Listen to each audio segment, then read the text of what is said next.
नमस्कार बच्चों, सत श्री अकाल, वंदे मातरम।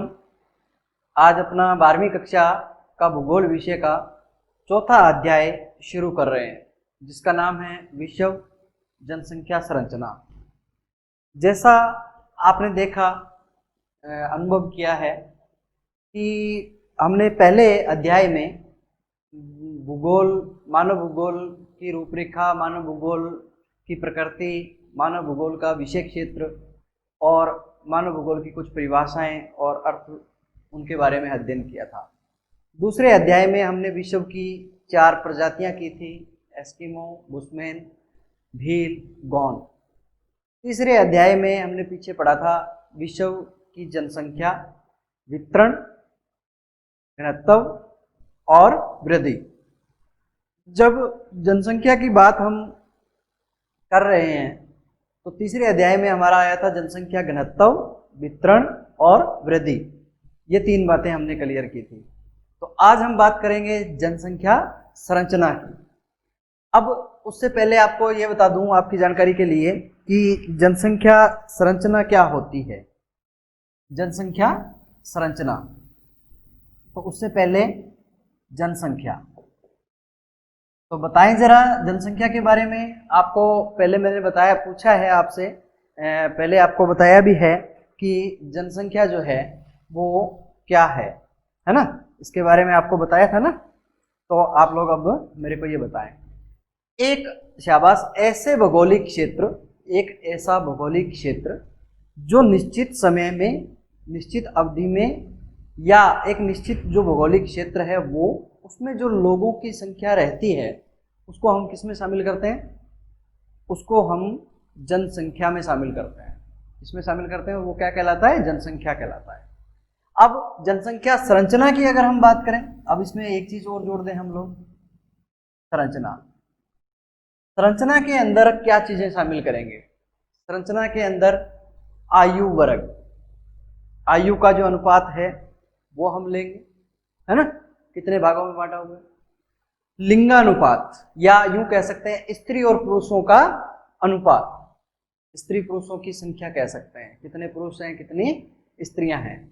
व्यवसाय, किस व्यवसाय से किस प्रकार के लोग जुड़े हुए हैं, या कितने प्रकार के लोग जुड़े हुए हैं, कैसे कैसे काम कर रहे हैं, कौन कौन से व्यवसाय हैं, वो हो सकते हैं।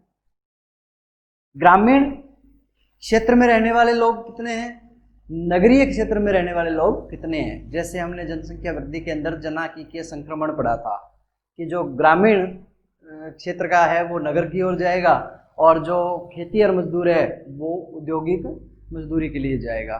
ऐसा पढ़ा था ना जनांकीय संक्रमण में, तीसरे अध्याय में, वही बात है। उसके बाद में आती है साक्षरता। साक्षरता क्या है ना, दर क्या है उसकी, इनके बारे में हमें ये सारी बातें जनसंख्या संरचना के अंदर आती हैं।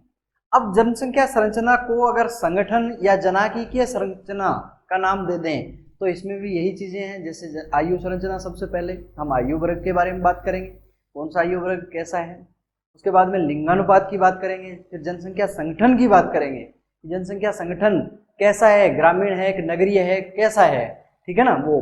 और उसके बाद में फिर साक्षरता का अध्ययन करेंगे, और फिर आखिर में हम व्यवसाय के बारे में बात करेंगे, किस प्रकार का व्यवसाय है, किस प्रकार के व्यवसाय में कौन कौन से प्रकार के लोग शामिल हैं, है ना, उनके बारे में अध्ययन करेंगे हम लोग इस अध्याय में। तो अब अपने सबसे पहले अपने बात करते हैं जनसंख्या संरचना की। तो संरचना के अंदर कुछ ऐसे वर्ग शामिल कर लिए हमने जिनके बारे में हम आवश्यकता अनुसार अपनी जानकारी जुटा सकते हैं, अपनी जानकारी प्राप्त कर सकते हैं। इस प्रकार से हम जनसंख्या संरचना के बारे में बात करेंगे। अब जनसंख्या संरचना में जो सबसे पहले बात आती है वो आती है आयु संरचना की। किसकी आती है? आयु संरचना। अब आयु संरचना के अंदर हम 3 वर्ग शामिल करेंगे। एक वर्ग ऐसा आएगा जो 0 से कह सकते हो या 1 से कह सकते हो, 1 से 14, 0 से कह सकते हो 14 वर्ष की आयु वाला। फिर इसमें एक वर्ग ऐसा आएगा जो 15 से 65, 64 कर लो, 64 वर्ष। ठीक है। और फिर एक वर्ग ऐसा आएगा कि 65 करो यहाँ पर 15 से 65 वर्ष, और उसके बाद में एक वर्ग ऐसा आएगा जो 65 वर्ष से ऊपर। अब कि जो 65 वर्ष से ऊपर के लोग शामिल करेंगे हम इसमें जनसंख्या संरचना के आयु वर्ग के संरचना के अंदर। अब ऐसा आयु वर्ग का समूह है जो एक प्रकार से सभी जगह एक जैसा मिलता है, उसके अंदर जो लोग शामिल होते हैं वो सारे आयु वर्ग संरचना के अंदर या आयु संरचना के अंदर शामिल किए जाते हैं, है ना। इनको क्या है, हम 3 वर्ग के अंदर विभाजित करते हैं, 0 से 14, 15 से 64 और 65 से ऊपर, है ना। 15 से 64 और 65 से ऊपर जितने भी लोग आएंगे, 3 वर्ग हो गए अपने पास में। अब अपने अगर एक अनुमान तय, अगर हम इसको क्या है घटने का या बढ़ने का एक अनुमान हो सकता है कि आयु वर्ग में किस वर्ग में लोग घट रहे हैं, जैसे 114 वर्ष में लोग घट रहे हैं, 15 से 64 वर्ष में लोग बढ़ रहे हैं, और 65 से ऊपर के लोग अगर घट रहे हैं या बढ़ रहे हैं, तो क्यों, इन कारणों को जानने के लिए हम आयु वर्ग को शामिल करते हैं कि घटता है कि बढ़ता है, इस वर्ग में किस प्रकार की जनसंख्या रह रही है। यहां एक चीज ध्यान देना, ये जो वर्ष है 1 से 14 वाला, इसको आपकी पुस्तक के अनुसार युवा वर्ग में रखा जाता है। कौन से वर्ग में रखा जाता है बता सकते हैं आप लोग? युवा, कौन से वर्ग में? युवा वर्ग में रखा जाता है। कौन से वर्ग में रखा जाता है? युवा वर्ग में, ठीक है। नौजवान वर्ग कह सकते हो या युवा कह सकते हो, बिल्कुल एकदम उस में आपके पुस्तक के अनुसार, आपके जो पाठ्यक्रम में है उस हिसाब से ये जो वर्ग आता है, इस वर्ग को प्रौढ़ वर्ग में शामिल किया जाता है। कौन से वर्ग में शामिल किया जाता है?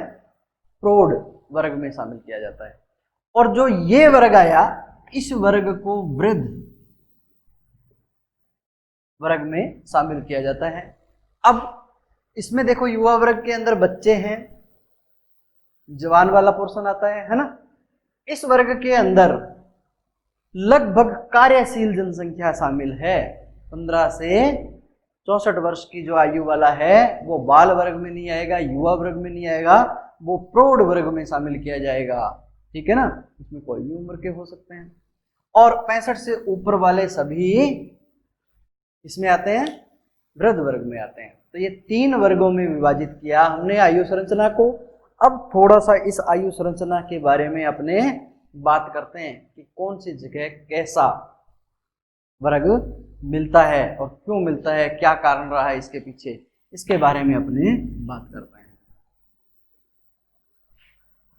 अब जी सबसे पहले अपने बात करते हैं वृद्ध की।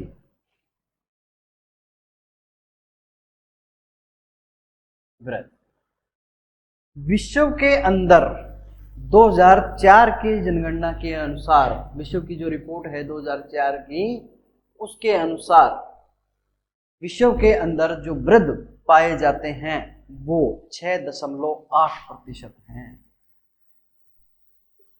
कितने प्रतिशत हैं? 6.8% जनसंख्या का है जो वृद्ध लोगों का है, ठीक है।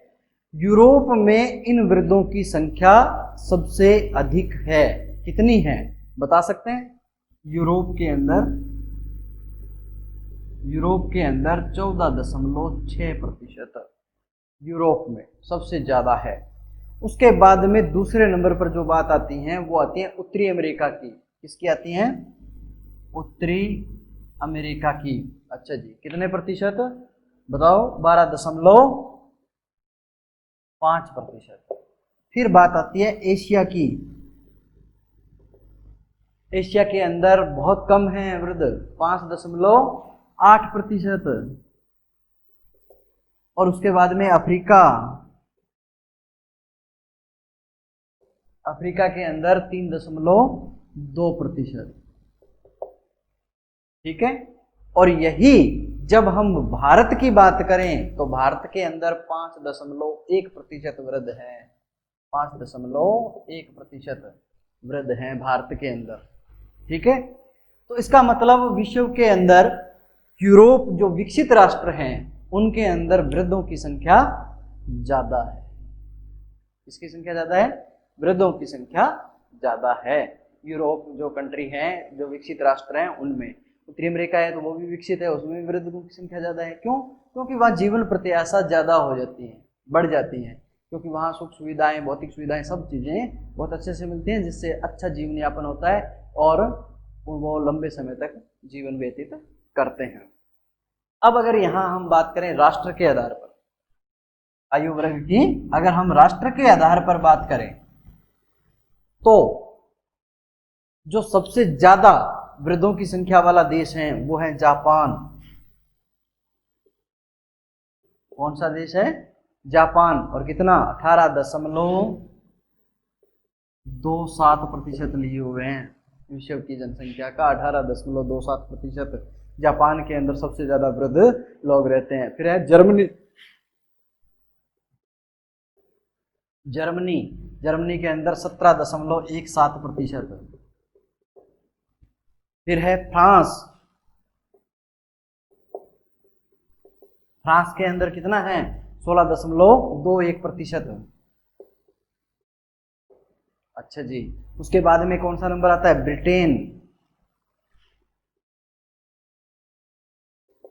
ब्रिटेन के अंदर 15.9% वृद्धों की संख्या है, अगर हम देश के हिसाब से बात करें तो।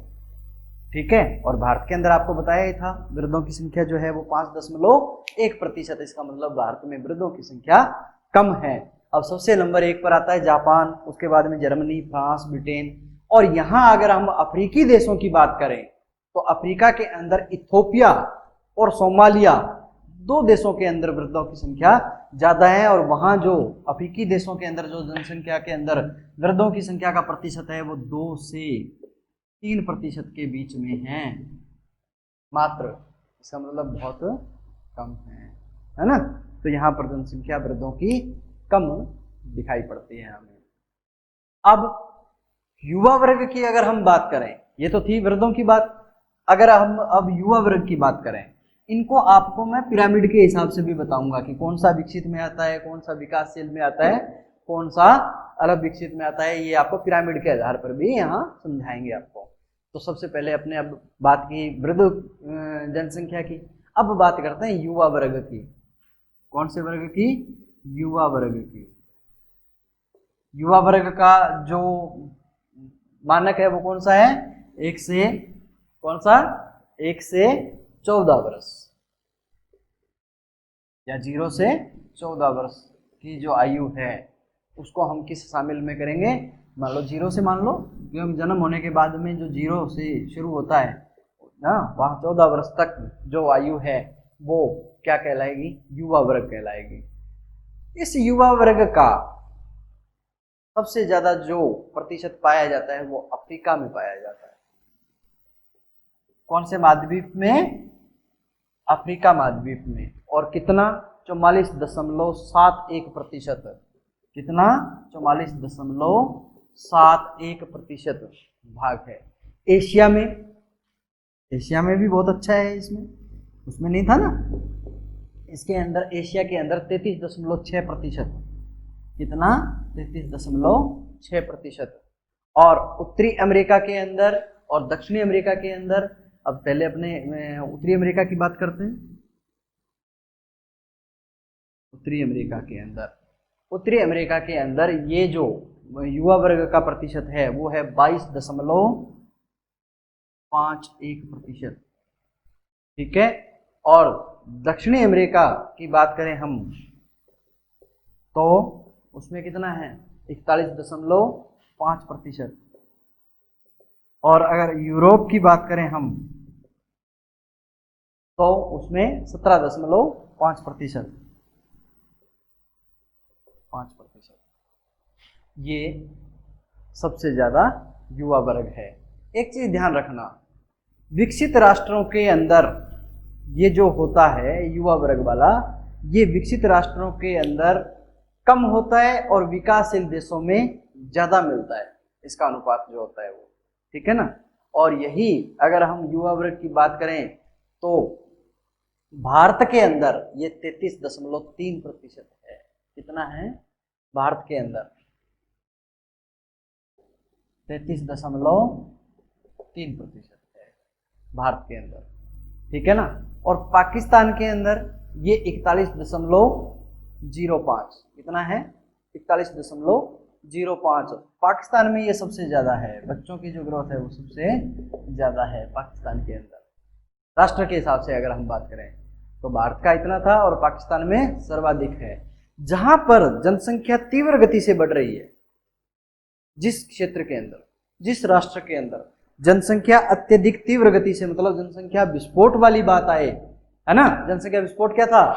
कुछ ही समय के अंदर, 1 या 2 वर्ष के अंदर ही जनसंख्या 2 गुनी या 3 गुनी हो गई, तो वो जनसंख्या विस्फोट कहलाता है। जहां ऐसी स्थिति अत्यधिक तीव्र गति से जनसंख्या बढ़ रही है, उन राष्ट्रों के अंदर युवा वर्ग का प्रतिशत अधिक मिलेगा आपको। वहां पर बच्चे सर्वाधिक मिलेंगे, सबसे ज्यादा बच्चे मिलेंगे वहां पर, ये चीज ध्यान रखना। ये थी हमारी युवा वर्ग की बात। अगर हम इसमें कुछ घटते हुए राष्ट्रों की बात करें तो युवा वर्ग के अंदर, मतलब जापान में बच्चे कम हैं, और जापान में क्या ज्यादा था बताओ? जापान के अंदर बूढ़े ज्यादा थे। कितने प्रतिशत? 18.27%। 18.27% तो क्या थे? बूढ़े थे। और जापान के अंदर बच्चे या युवा वर्ग अगर हम कहें, जापान के अंदर युवा वर्ग कितना है तो आप लोग बता सकते हो? 14.3%। जापान में 14.3% हैं, जर्मनी में 15.2% हैं, ब्रिटेन के अंदर 17.7% हैं, और संयुक्त राज्य अमेरिका के अंदर 21.6% हैं। ये सबसे कम युवा वर्ग वाले राष्ट्र हैं, ये ध्यान रखना। इनमें सबसे कम युवा वर्ग मिलता है, जैसे जापान है, जर्मनी है, ब्रिटेन है और यूएसए है ना, संयुक्त राज्य अमेरिका। इनके अंदर सबसे कम युवा वर्ग वाले लोग हैं। इसका मतलब इन देशों के अंदर बच्चे बहुत कम हैं। एक चीज ध्यान रखना, आपकी पुस्तक के अंदर ये सारणी बहुत अच्छी दी हुई है, बहुत अच्छी बनाई हुई है, और बहुत सी बातें मैं आपको बोर्ड के ऊपर बता रहा हूँ। आप लोग कॉपी पेन रख करके और साथ के साथ में ये लिख लेते हो, अगर नोट कर लेते हो तो बच्चों आपको पढ़ने में बड़ी सुविधा रहेगी, आपके याद जल्दी होंगी ये बातें। तो इसलिए आप लोग इसको नोट करके और बार बार इसको अध्ययन करके आप लोग याद करोगे। अब बच्चों की बात होगी, युवा वर्ग की बात होगी और वृद्ध की बात हो गई। अब अपने बात करते हैं प्रौढ़ की। किसकी बात करते हैं? प्रौढ़ आयु वर्ग। और ये कितना है? 15 से 64 वर्ष। कितना है? 15 से 64 वर्ष। 0 से 14 वर्ष युवा वर्ग, 15 से 64 वर्ष प्रौढ़ वर्ग, और 65 से ऊपर जितना भी आता है वो सब वृद्ध वर्ग में आता है। तो सबसे पहले हमने बात की वृद्ध की, है ना, फिर बात की हमने युवा वर्ग की, और अब बात करेंगे हम लोग अपना जो प्रौढ़ वर्ग है उसकी। तो प्रौढ़ वर्ग की बात जब हम करेंगे, प्रौढ़ वर्ग में जब हमारे सामने आती है बात, ठीक है ना, तो उसमें क्या होता है कि एक चीज ध्यान रखना, जितना भी प्रजननशील क्षमता है वो प्रौढ़ वर्ग में आती है। मतलब जो गृहस्थी के अंदर कह सकते हैं, जो शादी करने वाली उम्र आती है वो इसी प्रौढ़ वर्ग के अंदर शामिल है। अलग अलग देशों के अंदर अलग अलग हिसाब से शादियां होती हैं। जैसे अपने यहाँ भारत के अंदर 18 वर्ष लड़की की और 21 वर्ष लड़के की आयु रखी हुई है, लेकिन अब भी हमारे यहाँ बाल विवाह प्रचलन में है, ये ध्यान रखना। तो इस कारण से कुछ कुरीतियों के कारण ये सब प्रजननशील जनसंख्या के अंदर भी शामिल होते हैं। दूसरी बात सबसे बड़ी जो है प्रौढ़ जनसंख्या की, वो ये है कि आर्थिक उत्पाद जो होता है ना, आर्थिक उत्पाद जो होता है, जो कार्यशील जनसंख्या कह सकते हैं, जो सक्रिय रहती है, हमेशा गतिशील रहती है ना, वो सारी की सारी किस वर्ग में शामिल करते हैं? हम प्रौढ़ वर्ग में शामिल करते हैं। किस वर्ग में शामिल करते हैं? प्रौढ़ वर्ग में शामिल करते हैं। अब इसके अंदर जो जिस देश के अंदर प्रौढ़ जनसंख्या का स्तर ज्यादा होता है, जिस देश के अंदर प्रौढ़ जनसंख्या का स्तर ज्यादा होता है, उस देश के विकास का स्तर को भी दर्शाती है। जिस देश में प्रौढ़ का स्तर ज्यादा होता है वो विकास के स्तर को भी दर्शाती है, ये ध्यान रखना। ये कार्यशील जनसंख्या में शामिल करती है, वहां पर विकास होने की बहुत ज्यादा संभावना रहती है प्रौढ़ वाले में। तो इसमें सबसे पहले श्रीलंका के अंदर जो प्रौढ़ वर्ग आता है वो ज्यादा है 68.1%। उसके बाद में चाइना चीन के अंदर 69.2%, सबसे ज्यादा है ना, 68 से भी ज्यादा है। यहाँ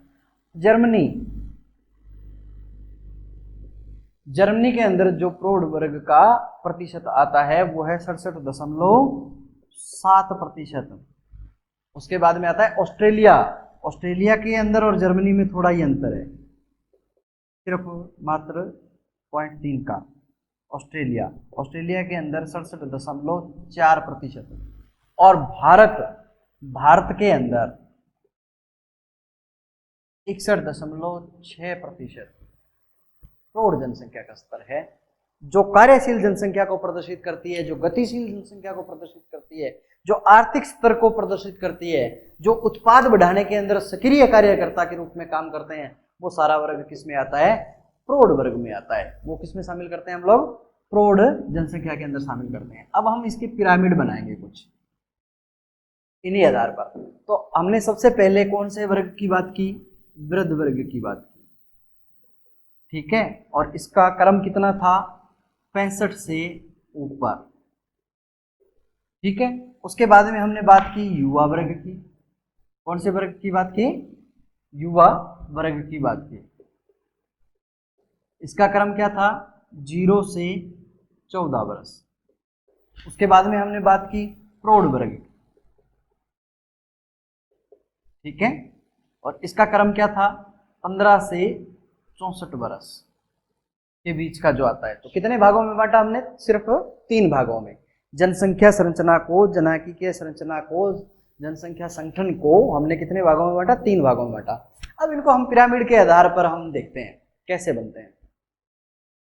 एक आपने अभी आपके जब प्रैक्टिकल प्रायोगिक भूगोल का काम करेंगे उस समय प्रैक्टिकल के अंदर आपके ये लगेंगे। एक हमने कोई मानक ले लिया इस प्रकार से, और इस मानक के ऊपर हमने एक पिरामिड बनाया, ठीक है ना।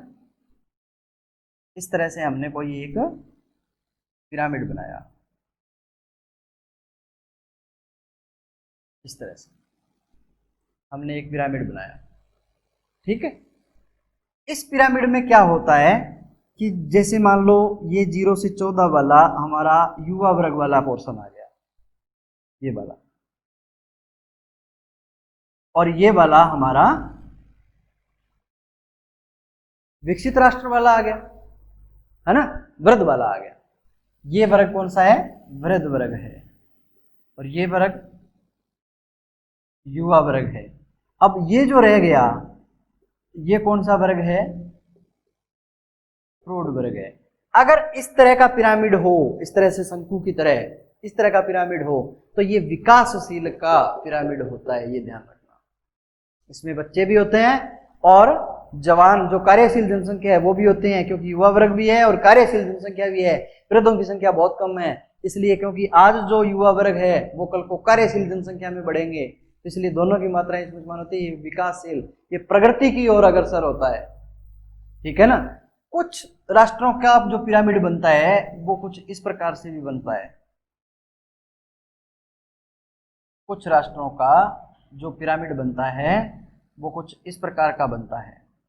इस प्रकार का जो पिरामिड बनता है उसमें ये तो युवा वर्ग आ गया। कौन सा वर्ग आ गया? युवा वर्ग, है ना। ये वाला जो भाग है ये युवा वर्ग का आ गया, और ये वाला भाग जो है ऊपर वाला ये वृद्धों का आ गया। इसका मतलब वृद्ध भी हैं और बच्चे भी हैं, युवा वर्ग भी हैं, लेकिन प्रौढ़ वर्ग इसके अंदर अधिक हैं, है ना, इन दोनों से। ऐसा जो देश होता है, ऐसा जो राष्ट्र होता है, इस तरह का पिरामिड वाला जो राष्ट्र होता है वो विकसित राष्ट्र की श्रेणी में आता है, विकासशील में नहीं आता। वो किस में आता है? विकसित राष्ट्र की श्रेणी में आता है, ठीक है ना। और ये ध्यान रखना कि कुछ राष्ट्रों का पिरामिड कुछ इस प्रकार से भी बन जाता है,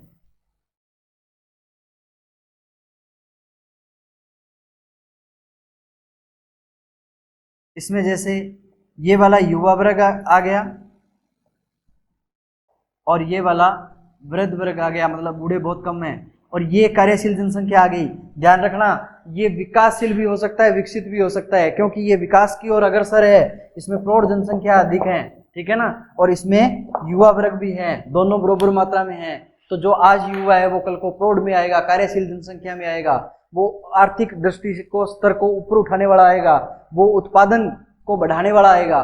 तो ऐसे क्षेत्र के अंदर इसको विकासशील में भी कह सकते हैं, प्रगति की ओर अग्रसर, और या इसको विकसित भी कहा जा सकता है।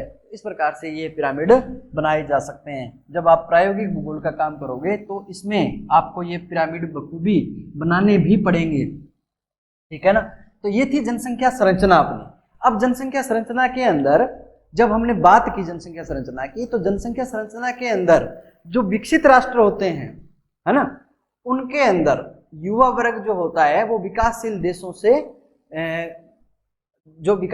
से कम होता है विकसित राष्ट्रों में, और विकासशील जो देश होते हैं उनमें ये युवा वर्ग का क्या होता है, अधिक होता है। और प्रौढ़ जनसंख्या का जो स्तर होता है वो कार्यशील या प्रजननशील या गतिशील या आर्थिक स्तर को दर्शाने वाला होता है। तो ध्यान रखना, हमने आयु संरचना के आधार पर सभी देशों को अगर विभाजित करना हो तो हम किसी भी देश की जनसंख्या के बारे में पता करके, और उसमें जब हम जनगणना करते हैं तो आपने देखा होगा जब जनगणना करते हैं तो उसमें अलग से कॉलम बने होते हैं कि 0 से 14 वर्ष के आयु में कितने लड़के आते हैं, कितनी लड़कियां आती हैं, है ना, और 15 से 64 वर्ष की आयु में कितने आते हैं, और 65 वर्ष से ऊपर वाले में कितने आते हैं। तो जब जनगणना करते हैं तो उसी समय ये पता चल जाता है कि किस देश की स्थिति कैसी है, उसका आर्थिक स्तर कैसा रहेगा, वहां पर उत्पाद की क्षमता रखने वाले लोग कितने हैं और वहां पर खाने वाले कितने हैं। तो ध्यान रखना कि जिस तरह के जो पिरामिड बनते हैं उन पिरामिडों के अंदर विकासशील जो देश होते हैं उसमें कमाने वाले भी होते हैं और छोटे बच्चे भी होते हैं जो कल को प्रौढ़ में आ सकें। और विकसित राष्ट्रों के अंदर कमाने वालों की संख्या तो अधिक होती है, लेकिन उसमें युवा वर्ग की और प्रौढ़ की संख्या उनके बराबर हो, ऐसा नहीं हो सकता, ठीक है ना। और ध्यान रखना आज का जो बच्चा है वो कल का क्या होता है, भविष्य होता है, उसी के ऊपर देश की अर्थव्यवस्था निर्भर की जाती है। तो भारत जैसे जो विकासशील देश हैं उनके अंदर प्रौढ़ जनसंख्या का आंकड़ा जो है जैसे 61.6% आया, है ना, तो अत्यधिक है भारत जैसे विकासशील देश के अंदर। और जैसे श्रीलंका का था, चीन का था, जर्मनी का, ऑस्ट्रेलिया का, है ना, इनका भी प्रौढ़ में ज्यादा आया। लेकिन युवा वर्ग में भी भारत का बहुत अच्छा बढ़िया योगदान है। अब जैसे युवा वर्ग के अंदर आपको जैसे मैंने बताया कि जापान है, जर्मनी है, ब्रिटेन है, संयुक्त राज्य अमेरिका है, उसमें युवा वर्ग का घटता क्रम है, बढ़ता क्रम नहीं है। तो उसका आने वाला समय या आने वाला भविष्य उसके लिए बड़ा घातक सिद्ध हो सकता है, उसके लिए उसके बरोबर हो, उसका आर्थिक स्तर यूं क्यों रख सके, ऐसा जरूरी नहीं है। क्यों? क्योंकि वहां युवा वर्ग नहीं है, और आज युवा वर्ग नहीं है तो कल को प्रौढ़ वर्ग भी नहीं होगा, कम आएगा, है ना। आज का युवा वर्ग ही तो प्रौढ़ में आएगा तो वो कम होगा, तो इसलिए उनका जो विकास विकसित राष्ट्र जरूर है वो, लेकिन आने वाले समय में भविष्य उनका अंधकार में हो सकता है, ये जरूरी नहीं हो सकता है, संभव है, ठीक है ना। लेकिन भारत का भविष्य उज्जवल है क्योंकि उसमें युवा वर्ग भी अपना 33.3% लिए हुए हैं और प्रौढ़ भी 61.6% लिए हुए हैं। तो इसका भविष्य भी उज्जवल है और वर्तमान भी विकास की ओर अग्रसर है, विकसित होने के लिए प्रयत्नशील है। तो इसलिए ऐसे देशों का भविष्य सुनहरा होता है जिनमें युवा वर्ग और प्रौढ़ वर्ग लगभग समान मात्रा में हो। अब जैसे जापान के अंदर बूढ़े हैं, तो अब जो बूढ़े हो गए 65 वर्ष से ऊपर जो आयु क्रॉस कर गए उनका आंकड़ा सबसे ज्यादा हो। अब जैसे जापान के अंदर सबसे ज्यादा वृद्धों का प्रतिशत है 18.27% लिए हुए है। तो बूढ़े व्यक्तियों के आधार पर देश को विकसित नहीं किया जा सकता, ये ध्यान रखना। उनके पास में अनुभव जरूर होता है, बूढ़े को पास में अनुभव होता है ना, लेकिन उनके आधार पर हम आर्थिक स्तर को नहीं इंगित कर सकते। जो युवा में ऊर्जा होती है और जो प्रौढ़ में युवा ऊर्जा होती है वो युवा में भी नहीं होती, जो प्रौढ़ वर्ग में होती है उसमें करने का एक जुनून होता है, एक ऐसा सपना होता है, एक इस प्रकार का जुनून या यूं कह सकते हैं इस प्रकार का, मतलब उनमें प्रतिभा छुपी हुई होती है जो अपनी प्रतिभा को समय समय पर अलग अलग समय पर अलग अलग क्षेत्रों के अंदर वो प्रभावी रूप से आगे बढ़ाते हैं। तो इस प्रकार से हम यूं कह सकते हैं इस बात को कि जो जनाकी के संरचना में आयु वर्ग संरचना है, आयु वर्ग की जो संरचना वाला वर्ग है, इसके अंदर जनसंख्या की संरचना को इंगित करने के लिए हमें सबसे पहले आयु वर्ग के ऊपर ही ध्यान देना चाहिए। किसी देश की आर्थिक स्थिति को या किसी देश के विकास को या विकास के स्तर को समझना हो तो आयु वर्ग समझना अति आवश्यक है। इसी के साथ में थैंक यू।